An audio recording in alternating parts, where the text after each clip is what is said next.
Hi friends, பாலக்கீரை பாருங்கள், தெரியுதுங்களா? ஒரே ஒரு செடி தான் இருக்குது. அது எவ்வளோ பிரான்ச்சஸாக பாருங்கள். கட் பண்ணி இது வரைக்கும் ஒரு 4-5 டைம் நான் எடுத்துட்டேன். நிறைய பாலக்கீரை இங்கே பாருங்கள், நல்லா கொடி அழகாக ஃப்ரெஷ்ஷாக தலை இருக்குது. பூண்டு செடிக்கு நடுவில் இருக்கிறனால தான் ஒரு மாதிரி இருக்குது. ரொம்ப நல்லா இருக்குது அழகாக. நான் இப்போ அவரை பறிக்க போகிறேன். அவரைக்காய் செடியில் இங்கே பாருங்கள், கொத்து கொத்தாக அவரைக்காய்.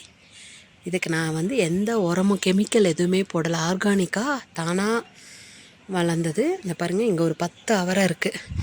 இதை நான் இன்றைக்கி பறிச்சுட்டு இதை தான் நான் சாம்பார் வைக்க போகிறேன். எப்படி இதில் அவரைக்காயில் சாம்பார் சிம்பிளாக வைக்கலான்னு பார்க்கலாம். பாருங்கள், நல்லா ஒரு 15 அவரைக்காய்க்கிட்ட நல்லா ஃப்ரெஷ்ஷாக, எவ்வளோ கடையில் வாங்கினா கூட சொத்தையெல்லாம் இருக்கும், பூச்சி இதெல்லாம் இருக்கும். இங்கே பாருங்கள், நல்லா ஃப்ரெஷ்ஷாக ரொம்ப அழகாக இருக்குது, பார்க்குறதுக்கே ஆசையாக இருக்குது. ஹாய் ஃப்ரெண்ட்ஸ், பாருங்கள், இது சௌச்சௌ செடி. லாஸ்ட் அக்டோபர் மாதம் நான் இதை பயிர் வச்சேன். ஆக்சுவலாக ஒரு 7-8 மாதத்துக்கு மேலேயே ஆயிடுச்சு. காயே வைக்காமல் இருந்தது. சரி, செடியை பிடுங்கி போட்டுடலாம் அப்படின்னு யோசிக்கும் போது இங்கே பாருங்கள், காயை எவ்வளோ பெரிய காய். இங்கே பாருங்கள், எனக்கு ரொம்ப சந்தோஷமாக இருக்குது. உள்ள பாருங்கள், காய் தெரியும், நிறைய காய். ஆக்சுவலாக இங்கே பாருங்கள், காய் ஒரு 10 காய்க்கு மேலே இருக்குது, சௌச்சௌ காய்.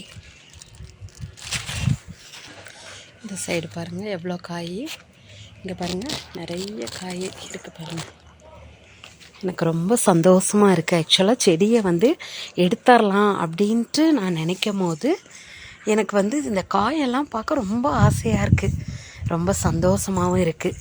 9 மாதத்துக்கு அப்புறம் நிறைய சௌச்சௌ, ஒரு 10 சௌச்சௌவுக்கு மேலே இருக்குது. அதை நான் பயிரை ஹார்வெஸ்ட் பண்ணிவிட்டு அது சாம்பார் வைக்கும்போது நான் உங்களுக்கு காட்டுறேன். Okay, bye friends. அவரைக்காய் தான் இப்போ நான் சாம்பார் வைக்க போகிறேன். Okay, bye friends. வேறு ஒரு வீடியோவில் பார்க்கலாம்.